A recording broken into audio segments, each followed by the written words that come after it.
So basically medical lab technologists are the backbone and it's a vital field. ये कोई ordinary किस्म की position नहीं होती medical lab technology, because they are graduates BS after 16 year education उनको authorize किया जाता है लैब में वर्क करने के लिए. So they are the backbone, they are the vital part of the lab. Not only the vital part of the lab but health care system. पूरा health care system जो है वो MLTs के ऊपर होता है. क्यों? क्योंकि जब तक एक लैब टेस्ट परफॉर्म नहीं होगा, एक्यूरेट लैब टेस्ट परफॉर्म नहीं होगा, तब तक उसका ट्रीटमेंट नहीं हो सकता. Then roles of medical lab technologist. There are several roles.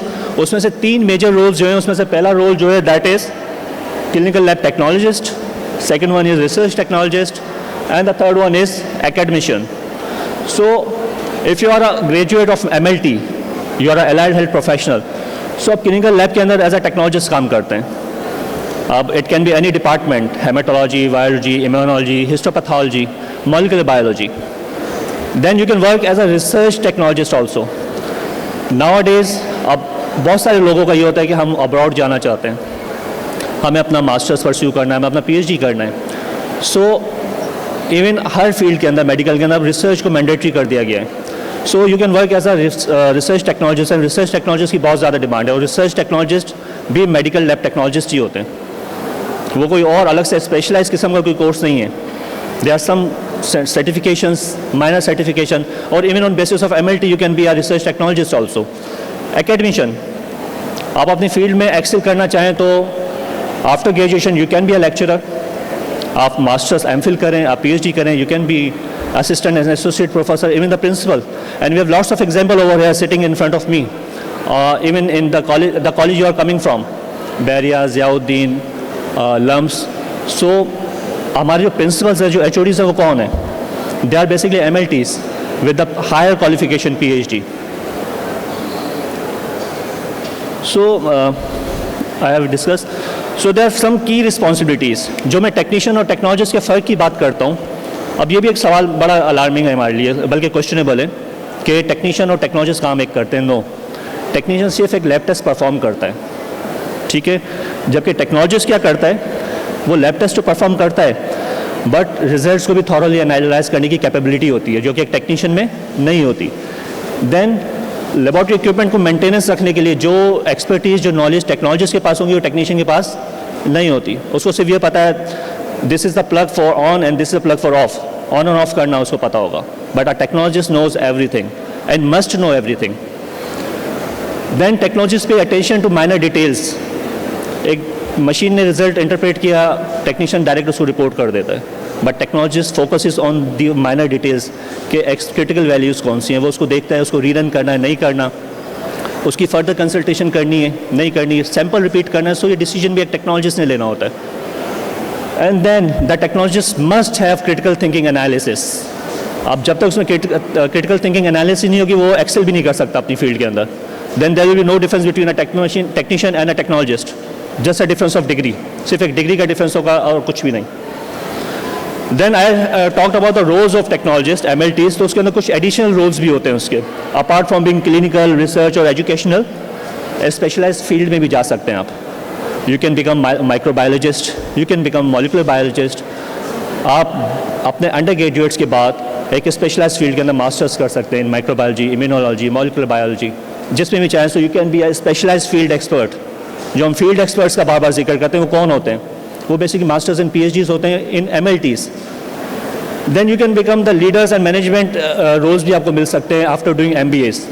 आप मास्टर्स करें ह्यूमन रिसोर्स के अंदर, आप मास्टर्स करें हेल्थ केयर मैनेजमेंट के अंदर, so you can become the manager of your labs also. Then you can become the consultant and you can have the advisory role also. These are some advancement in medical lab technology. In previous time there used to be a manual instrument जिसमें एक LFT या blood CBC करने के लिए हमें 3-3 घंटे लगते थे. अब हमारे पास AI ड्रिवन टूल्स आ गए, ऑटोमेशन के बाद अब AI भी आ गया जो हमारे रिजल्ट्स को भी इंटरप्रेट करके एनालाइज करके हमें एक पूरी पिक्चर दे देता है. हमें जस्ट उसको गो थ्रू करना पड़ता है, रिव्यू करना पड़ता है, that's it. like I said, In early times, there used to be the manual testing, and now we have automations.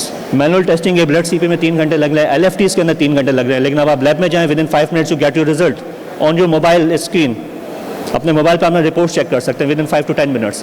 So ये क्या है, ऑटोमेशन है, और यही डिफरेंस है मैनुअल और ऑटोमेशन में, कि manual is very much time consuming, automation is less time consuming. Human efforts manual में ज़्यादा है. As you can see in this picture कि this is a single pipette, a person is picking up a sample one by one. अगर उसको 96 sample पोर करना पड़े तो कितनी देर लगेगी. और similarly if you see on the picture on your right hand side, this is a multi channel pipette जो कि at a time 8 to 10 sample को पिक कर सकता है. सो जहाँ पे 96 सैंपल को पोर करने के लिए आपको 15 to 20 मिनट्स लग रहे हैं, विद इन 2 मिनट्स आप 96 वेल प्लेट के अंदर सैंपल पोर कर रहे हैं. This is a minor example. Then I would like to give you some key examples of some professionals. Kary Mullis, हर कोई जानता है इसको, मोस्ट ऑफ द लोग, most of the students sitting over here knows कि he was the inventor of PCR technology. पर इसका background क्या था? कुछ कहते होंगे शायद ये एमडी होगा, कुछ कहेंगे एमबीबीएस किया होगा. तो ऐसा नहीं है. He was a BS in biochemistry and a PhD in biochemistry, but he was inventor of PCR. So हम में से भी तो इससे साइंटिस्ट निकलेंगे, हमसे अलग तो कोई नहीं होगा. So that was the purpose of giving this picture कि हमें सिर्फ ये पता है कैरी म्यूलर ने पीसीआर इन्वेंट किया, हमें ही नहीं पता उसने क्वालिफिकेशन क्या थी. So he was a PhD in biochemistry. Then another figure, doctor Elizabeth Blackburn. She is also Nobel prize winner. She was also a BS in chemistry and PhD in molecular biology, and she gave the concept of telomerase. Telomerase क्या करता है? हमारे chromosome की जो ends होते हैं उसको protect करता है during cell division. So she gave the concept of telomerase, उसका रोल, उसकी पैथोजेनेसिस, उसकी सारी एटियोलॉजी, उसकी पैथोलॉजी इसने डिफाइन की थी. On basis of that she awarded Nobel prize, and she was again from allied health professional. She was not an MD or MBBS or some other degree.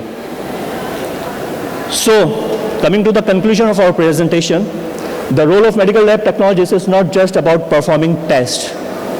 It's being the crucial part of healthcare team that saves life every day. Thank you. Thank you so much.